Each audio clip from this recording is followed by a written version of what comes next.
కొన్ని కొంటె చిత్రాలు కూడా ఆయనవి నన్ను చాలా బాగా ఆకర్షించాయి. జీవిత చక్రం అని సినిమా వచ్చింది. అందులో వాణిశ్రీ ఆయన మాకు కొత్త కొత్త డ్యాన్సులు, అప్పుడు కొంచెం కొత్త వాళ్ళంతా వచ్చారు. మన మహమ్మద్ రఫీ పాటలు, పిబి శ్రీనివాస్ ఇక్కడ పాడడం ఇవన్నీ ఉండేవి. దాంతో రామారావు గారు స్టైల్ కొంచెం మార్చుకోవాల్సి వచ్చింది.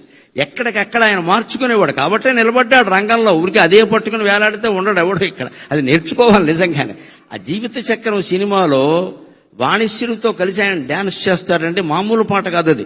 కళ్ళల్లో కళ్ళు పెట్టి చూడు ఓ లమ్మి, కళ్ళల్లో కళ్ళు పెట్టి చూడు అని ఎగురుతాడండి. తాడేపల్లిగూడెం కృష్ణా బాలాజీ టాకీస్లో ఆ సినిమా చూస్తూ కుర్చీ మీద ఎగిరిన వాళ్ళలో నేను ఒకడిని. నాకు ఇది ఒక అవకాశం. ప్రవచనాల్లో చెప్పలేని మాటలన్నీ ఇక్కడ చెప్పేయచ్చు. ప్రవచనాల్లో ఈ మాటలు చెబితే ఖాతాలు పోతాయి. ఇక్కడైతే అన్నీ చెప్పేయచ్చు అయ్యాను. తాడేపల్లిగూడెం కృష్ణా బాలాజీ టాకీస్లో జీవిత చక్రం సినిమా చూడడం కోసం కాలేజీ కడుతున్నామని ఇంటి దగ్గర అబద్ధం చెప్పి 8:30కే వచ్చేసి అక్కడ రిజర్వ్ టికెట్ కోసం చెయ్యి విరగొట్టుకున్న వాళ్ళు నేను ఒకన్నాను. కృష్ణా బాలాజీ టాకీస్, ప్రభాత టాకీస్ అని 2 ఉంటాయి. అందులో సినిమాలు వస్తే మాకు కోపంగా ఉంటుంది. వెంకట్రామ టాకీస్, విజయ టాకీస్ ఉన్నాయి. అవి కొత్త టాకీసులు, అందులో రావాలని కోరుకుంటాం. కానీ ఈ సినిమా అందులో ఇచ్చా. అయినా సరే మా ఇంటి ఓడో, పైగా మా పశ్చిమ గోదావరి వాళ్ళు ఎన్టీ రామారావు అనరండి, ఎంటి ఓడో అంతే లెక్క. మా ప్రేమ మాది, మా ఇంటి ఓడో మా సినిమా. ఏంటి చెయ్యి ఉంటే ఉంటుంది, పోతే పోతుంది అని అందరూ నుంచున్నాం అంతే. అలాగా నుంచుని నిలబడి కళ్ళల్లో కళ్ళు పెట్టి చూడు అని సీట్ ఎక్కి ఎగిరేసిన వాళ్ళు నేను ఒకడిని. అలాంటి సరదా డ్యాన్సులు కూడా ఆయన అద్భుతంగా చేసేవాడు అండి, అనుమానమే లేదు ఎక్కడ. అలాంటి పరిస్థితుల్లో అంతేకాదు ఇంకొక మాట మనం ప్రత్యేకంగా చెప్పుకోవాలి.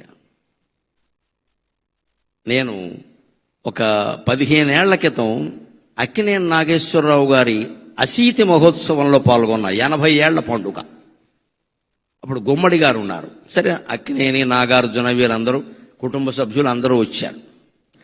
అప్పుడు నేను వేదిక ఎక్కుతుంటేనే రవీంద్ర భారతిలో గుమ్మడి గారు, నరసింహరావు గారు మేము మీ పద్యాల కోసం వచ్చాం అన్నారు. సరేనండి, మిమ్మల్ని సంతోష పెడతానులేండి అన్న.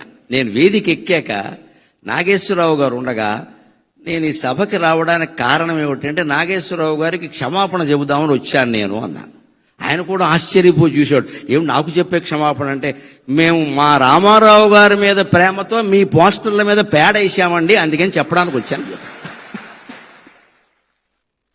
మా అభిమానాలు అలాగే ఉండేవి, అనుమానం. ఎందుకంటే మా కోపం ఏంటంటే, మా బాధ మాకు ఉంటుందండి. అభిమానం అంటే అభిమానమే, ఇంకా అక్కడ ధర్మాధర్మాలు ఉండవు అక్కడ. పైగా మా వయసు ఏంటి, 80 ఏళ్ళ, 20 ఏళ్ళు కూడా లేవు.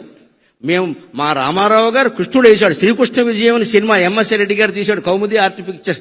రామారావు గారు కృష్ణుడు, మహోదరుడు అని విలన పాత్ర ఎస్వి రంగారావు వేశాడు. ఒక చిన్న నాట్యం కోసం ఎల్వి జయలక్ష్మిని పిలిపించారు, స్వర్గాన్ని నుంచి దించినట్టు. జయలలిత సత్యభామ వేసింది, దేవిక రుక్మిణీదేవి పాత్ర వేసింది, కాంతారావు గారు నారదుడు వేశాడు. ఇంత గొప్ప క్యాస్టింగ్ ఉండే సినిమా ఆడకుండా పోయింది. మరి మా కడుపు అండదా?